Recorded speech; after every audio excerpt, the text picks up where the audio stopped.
Hello everyone, আসসালামু আলাইকুম। Mariya's kitchen থেকে সবাইকে ওয়েলকাম জানিয়ে আজকের পর্বটি শুরু করছি। আমার আজকের পর্বে থাকছে চিরা দিয়ে মজার একটি নাস্তা রেসিপি। চলুন তাহলে আর কথা না বাড়িয়ে আপনাদের সাথে এই মজাদার নাস্তা রেসিপিটা শেয়ার করি। এই নাস্তাটা তৈরি করতে খুব বেশি সময় লাগে না, অল্প সময়ের মধ্যে এই নাস্তাটা তৈরি করে নিতে পারবেন। এই নাস্তাটা তৈরি করার জন্য এখানে আমি আগে থেকেই 1.5 কাপ পরিমাণ চিরা খুব ভালোভাবে ধুয়ে পরিষ্কার করে তারপর ভিজিয়ে রেখেছিলাম 10 মিনিটের মতো। আর এই 10 মিনিটের মধ্যেই চিরাটা খুব ভালোভাবে ভিজে গিয়ে একদম ফুলে উঠেছে। এই চিরাটা তারপর পানি থেকে ছেঁকে খুব ভালোভাবে উঠিয়ে নিয়েছি। আর এদিকে আমি নিয়েছি 3টি মিডিয়াম সাইজের আলু। এই আলুটাকে আমি খোসা ছাড়িয়ে গ্রেট করে তারপর অল্প একটু পানি দিয়ে আমি ভাপিয়ে নিয়েছি। গ্রেট করে নেওয়া এই আলুগুলো আমি প্রায় 90% মতো সিদ্ধ করে নিয়েছি। এবার আমি এই ভিজিয়ে রাখা চিরার মধ্যে দিয়ে দিব এই সিদ্ধ করে রাখা আলুগুলো। আপনারা চাইলে এই আলু গ্রেট করে সিদ্ধ না করে এমনি আস্ত সিদ্ধ করে তারপর ম্যাশ করে দিতে পারেন। আমি গ্রেট করে দিয়েছি এই জন্য যে এই নাস্তাটা তৈরি করার পর দেখতে একটু সুন্দর লাগবে আর আলুটা সিদ্ধ হবে খুব দ্রুত, সেজন্য আমি এভাবে দিয়েছি। আর এদিকে আমি দিয়ে দিলাম এখানে 1/2 কাপ পরিমাণ পেঁয়াজ কুচি আর 1/4 কাপ পরিমাণ ধনিয়া পাতা কুচি, 3টি কাঁচামরিচ কুচি। এবার আমি এতে দিয়ে দেব মিডিয়াম সাইজের একটি রসুন কুচি, ছোট ছোট করে আমি কুচি করে নিয়েছি। আর দিয়ে দিলাম স্বাদ মতো লবণ। আর লাগবে মরিচের গুঁড়া। এখানে আমি 1 চা চামচ মরিচের গুঁড়া নিয়েছি, 1 চা চামচ হলুদের গুঁড়া আর 1 চা চামচ চাট মশলা। এই 3টি উপকরণে আমি এখানে দিয়ে দিচ্ছি। আমি এখানে কাঁচামরিচটা ইউজ করেছি, আবার গুঁড়ামরিচও ইউজ করেছি। আপনারা চাইলে যে কোনো একটা দিয়েও এই নাস্তাটা তৈরি করতে পারেন। আর ঝাল আপনারা আপনাদের পছন্দ মতো দিতে পারেন, কোনো অসুবিধা নেই। এবার হাতের সাহায্যে খুব ভালোভাবে সমস্ত কিছু একসাথে মেখে নিব। দেখতেই পাচ্ছেন আমি খুব ভালোভাবে হাতের সাহায্যে সমস্ত কিছু একসাথে মেখে নিচ্ছি।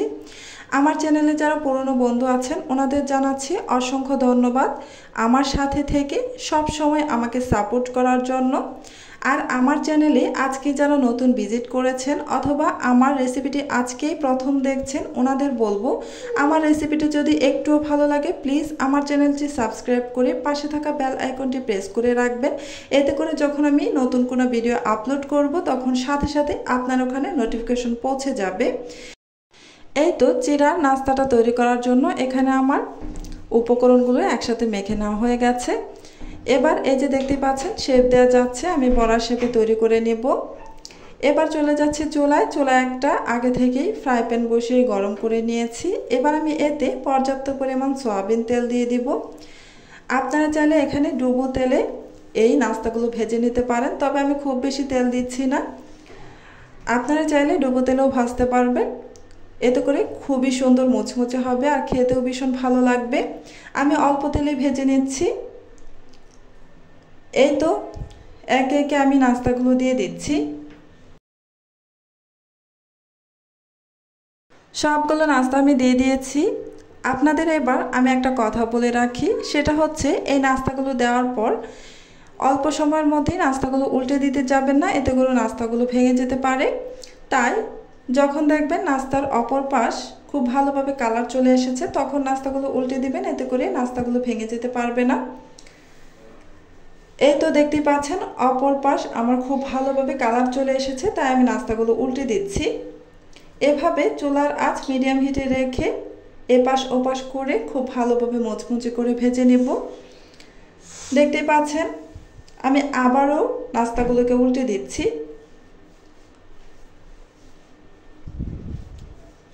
এই তো নাস্তাগুলো আবারও উল্টে দেওয়া হয়ে গেছে। আমার নাস্তাগুলো খুব ভালোভাবে ভাজা হয়ে গেছে। এবার আমি নাস্তাগুলো তেল ঝরিয়ে উঠিয়ে নেব। বিকেলবেলা যখন ঝটপট কোনো নাস্তা তৈরি করে খেতে ইচ্ছে করবে তখন এই নাস্তাটা তৈরি করে খেতে পারেন। খুবই মজার এই নাস্তাটা, অল্প কিছু চিরা আর আলু দিয়ে দুর্দান্ত স্বাদের এই নাস্তাটা একবার হলেও বাসায় ট্রাই করে দেখতে পারেন। আশা করছি আপনাদের কাছেও অনেক বেশি ভালো লাগবে।